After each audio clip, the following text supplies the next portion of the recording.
For the 2022 season, Red Bull's RB18 proved the class of the field with Max Verstappen at the wheel, and the team intends to maintain its preeminent position with the RB18 during the 2023 season. Will Red Bull change their car design concept for the 2023 season? Then stay tuned to find out.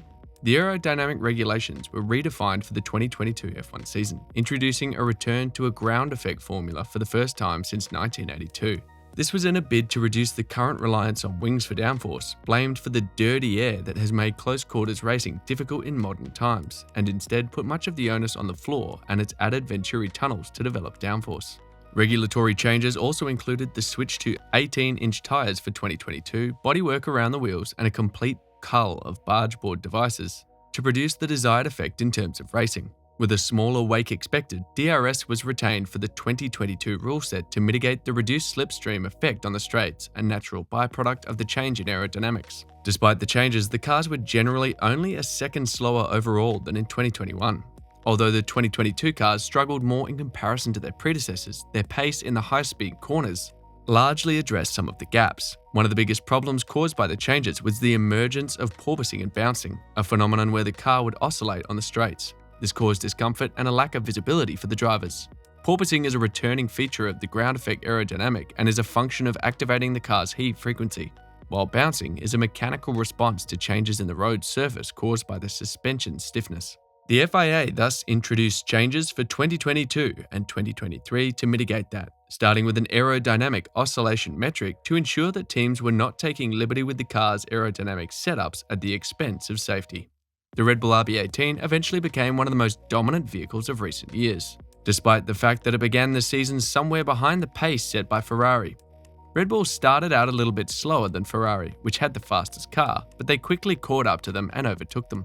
While Ferrari struggled a little with their race pace, Red Bull's improvements could be seen with every race. You're enjoying this video, right? You definitely don't want to miss out on other amazing videos, so all you have to do is hit the subscription button. It's that easy. Thanks for doing that. Let's move on. The Milton Keynes team secured 17 wins from the 22 Grand Prix this season, en route to the Drivers' and Constructors' Championships. Their triumph during the 2022 season was so overpowering that their setbacks at the beginning of the campaign have been largely forgotten about. Over the course of the first 3 races, the team had 3 retirements due to engine failures, 2 for Max Verstappen and 1 for Sergio Perez. Many thought the team wouldn't be able to compete with Ferrari, but were able to assert dominance later in the season. When asked about the design path that Red Bull would take for 2023, Red Bull's Chief Technical Officer Adrian Newey said that the team would continue to adhere to the concept that had been established. Newey said, "We will continue to develop our concept because we know it best. But I don't dare say whether our way is the best way. It's quite possible that someone else will turn the corner with a better idea." Red Bull have impressed many by being involved in back-to-back championship battles despite the regulation changes of 2022. Changes in technical regulations have generated more variation in car design than anticipated, which Newey believes signals more design opportunities ahead. Newey added, "It means that none of us is absolutely right, and there must be something better. You can never isolate things like wings or the side pods. Everything only works as a package. A Ferrari side box will not fit our underbody and vice versa. There's always an interaction between these elements." Newey also warned that significant design advancements could occur at any time, citing the double diffuser case from 2009 as an illustration. Newey stated, "We all don't know yet where we'll end up bumping up against as we develop our own concepts. Maybe another one has much greater development potential that's still trailing today." Think about the double diffuser. That loophole in the transition from the floor to the step was always there. It just hadn't been discovered by anyone, despite the accomplishments they had throughout the just concluded season. Red Bull admitted that there is still a need for improvement heading into the 2023 season. Team advisor Helmut Marko remarked that their season wasn't faultless, and he pointed out a few challenges they experienced during the season. He remarked that the team's goal is to continue to dominate the scene in a manner comparable to the 2022 campaign. Marko said, "We want to be similarly dominant in 2023. Even if this is very difficult, there is always room for improvement. It is quite clear that the only problem that Red Bull ever had, although for an extremely brief period of time, was reliability." Marko is of the opinion that this is one of the areas in which the team has the potential to develop further in the forthcoming season. He also talked about the mistakes in Brazil due to which they could not secure victory. He blamed the car setup for the same, saying, "We have room for improvement in reliability. In the first 3 races, we retired 3 times due to a technical defect. And in Brazil, the setup was not right. We had an exceptional season, but not everything was perfect. Marco anticipates that Mercedes will be in a much stronger position in 2023, and as a result, he believes that they will need to be perfect to beat Ferrari and Mercedes. According to him, they will need to perfect their vehicle if they want to repeat their dominant performance from the previous season the following year. It is difficult to conceive of Red Bull Racing ever having another season as successful as the 2022 season, because the penalty that Red Bull received for exceeding Formula One's budget cap will significantly impact the team's progression over the course of 2023.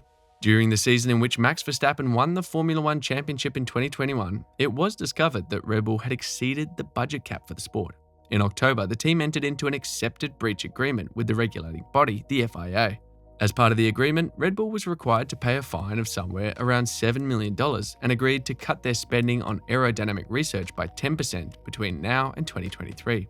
Some people believe that the sporting punishment did not go far enough, despite the fact that Red Bull's team principal Christian Horner calculated that the punishment might cost the team up to 0.5 seconds of lap time. Respected technical analyst Craig Scarborough is of the opinion that the reduction in time spent in the wind tunnel will compel Red Bull to make challenging choices about the evolution of the 2023 car while simultaneously constructing a chassis for the 2024 car. He said that's going to hurt them a lot. It's going to hurt them in one of 2 ways, or probably a little bit of each. Early mid-season development of next year's car will be limited, and then they'll be doing the concept work for the 2024 car. They're going to have to work out where they're going to spend their hours between this year's car and next year's car, and that will probably be something that will evolve depending on how good the 2023 car is, how much competition they've got, and how much they want to think about 24. Scarborough believes that the full weight of the cost cap punishment will be felt when the regulations develop and the teams turn their attention to the finer aspects in search of improvements. That is a significant setback for them. The learning curve is very steep as we move through the first year of the regulations, but it will flatten out next year as teams make their second attempt at the regulations and continue to develop that throughout the year. It will really hurt Red Bull because they might not be able to make significant changes like their rivals. Also, rule changes present competitors with an opportunity to overtake Red Bull. Because of changes to ground clearances, front wings, roll hoops, and other restrictions for the next season, the time between the completion of the 2022 season and the beginning of the 2023 season would allow teams to go back to the drawing board. The changes that have been made are not even close to being as significant as the one that was made at the beginning of the 2022 season. So there is no reason to anticipate a repeat of issues such as porpoising, which afflicted Mercedes, Ferrari, and other teams. Mercedes, of course, will be hoping that the time they have used to improve their design will give them a chance to get back to the top of the pack next season. The new season will, however, throw up new ways of testing the limit, spirit, and letter of the laws, and could therefore throw up some surprises along the way. It is clear that Red Bull will leave nothing to chance in their push to retain both World Championship titles in 2023. F1 2023 pre-season testing will take place from 23rd to the 25th of February at the Bahrain International Circuit. This will be the first chance to see the new cars and drivers in action. What's your thought about Red Bull's chances of retaining both World Championship titles in 2023? Let us know in the comment section below. That will be all for today's video. Thanks for staying tuned. Please don't forget to hit the subscribe button and notification bell so that you can always get to watch more amazing videos like this. See you in the next video.